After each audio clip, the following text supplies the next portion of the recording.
જય સંતોષીમાં આપ સૌનું સ્વાગત છે આપણા ખાસ વિડીયોમાં, જ્યાં આજે આપણે સંતોષીમાના વ્રતની મહત્તા અને તેની રસપ્રદ વાર્તા અંગે વાત કરીશું.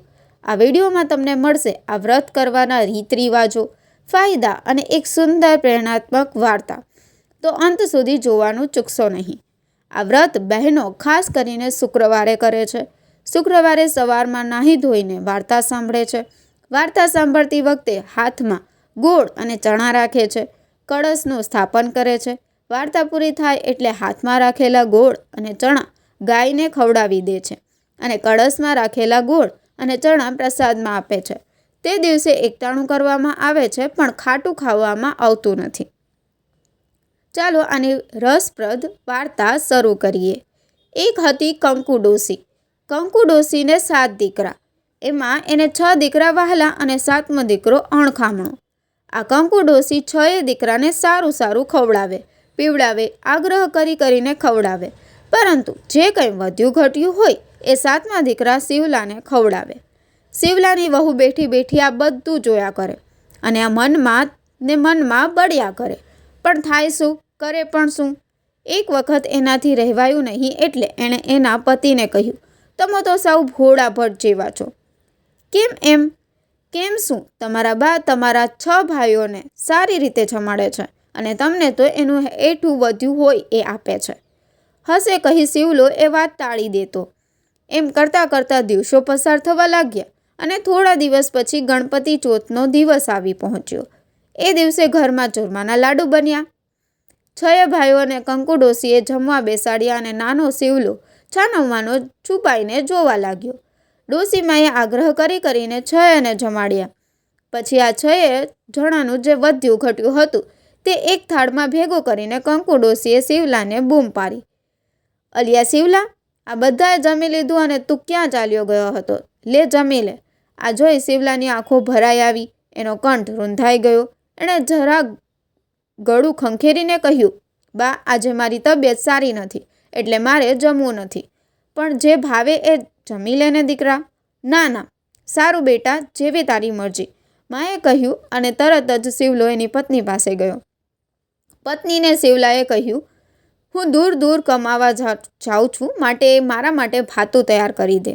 એની પત્નીએ ભાતું તૈયાર કરી આપ્યું. આ ભાતું અને 2 જોડી કપડાની એક પોટલી બાંધી શિવલો કમાવા માટે ઉપડ્યો અને જતી વખતે એની પત્નીએ કહ્યું, લે આ મારી વીંટી, આ મારી એંધાણી તું સાચવી રાખજે. તારી કોઈ એંધાણી હોય તો મને આપ. મારી પાસે તો આપવા જેવું કશું નથી, પણ લો આ થાપો, ઈ જ મારું સંભાળણું. ભગવાન તમને સાજા નરવા રાખે. એમ કહી એના બરડામાં અંગરખા ઉપર છાણનો થાપો મારી દીધો અને શિવલો પત્નીની વિદાય લઈને ચાલી નીકળ્યો.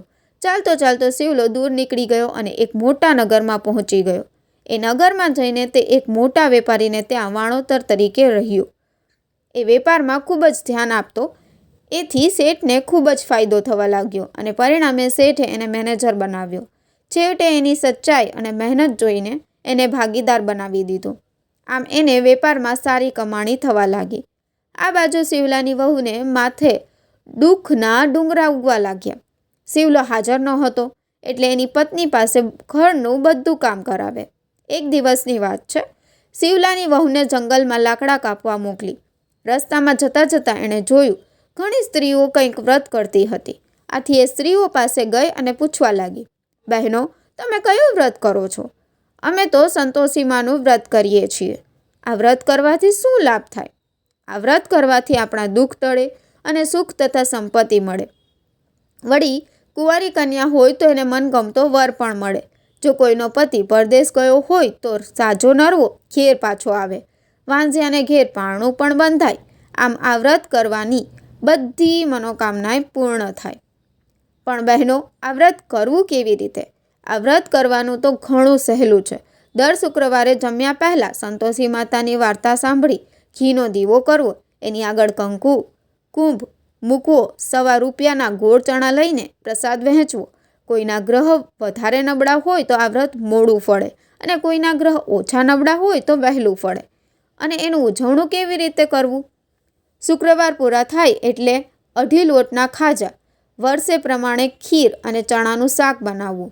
કુટુંબના અથવા તો પડોશના 8 બાળકોને જમાડવા અને એ દરેકને યથાશક્તિ દાન દક્ષિણા આપીને વ્રતનું ઉજવણું કરવું.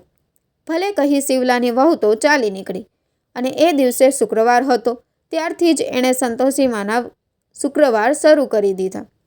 આમ એણે 3 શુક્રવાર કર્યા અને શિવલાએ એની પત્ની ઉપર 100 રૂપિયાનું મની ઓર્ડર કર્યું. એટલે એની જેઠાણીઓ એને ચીડવવા લાગી. પણ શિવલાની વહુ તો બિચારી ભોળી હતી.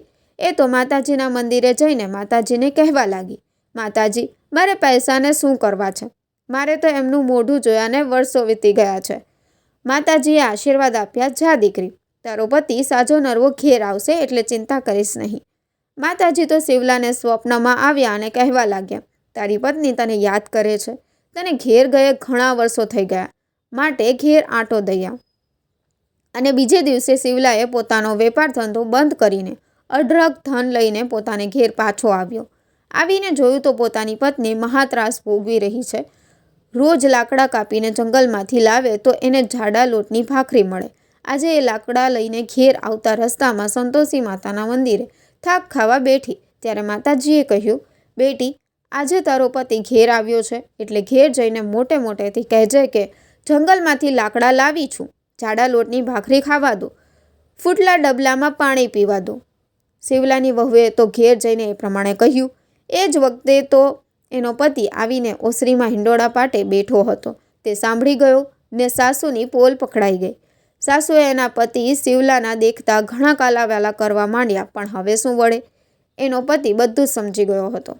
પણ હવે તો શિવલો ઘણું ધન કમાઈને આવ્યો હતો એટલે તેઓ સુખચેનથી રહેતા હતા અને સાસુ એની વહુને કાંઈ કહેતી ન હતી. એક વખતની વાત છે. સંતોષી માતાને વહુની પરીક્ષા કરવાનું મન થયું. એમણે ગોબરી ગાંધારી ડોસીનો વેશ લીધો અને કંકુ ડોસીને ઘેર આવી. આ ડોસીનું વિચિત્ર રૂપ જોઈ એને ડાકણ માની બધી વહુઓ પોતપોતાના છોકરા લઈ ઘરમાં જતી રહી. પણ શિવલાની વહુ જતી ન રહી. ડોસીએ તો એના છોકરાને રમાડ્યો અને આશીર્વાદ આપી ચાલતા થયા. હવે તો સાસુ શિવલાના છોકરાને રાખે છે અને વહુને ઘરની બધી સત્તા સોંપી દીધી છે. ઘરના સૌ આનંદ કરે છે. હે સંતોષીમાં, જેવા શિવલાની વહુને ફળ્યા એવા આ વ્રત કરનાર સૌને ફળજો. આ હતી સંતોષી માતાની વ્રત કથા અને તેની મહત્તા. આશા છે કે આ વિડીયોમાં તમને શીખવા મળ્યું હશે. જો વિડીયો ગમ્યો હોય તો લાઇક અને શેર કરવાનું ભૂલશો નહીં અને નવા વિડીયોઝ માટે અમારી ચેનલને સબસ્ક્રાઈબ કરો. જય સંતોષીમાં. ધન્યવાદ.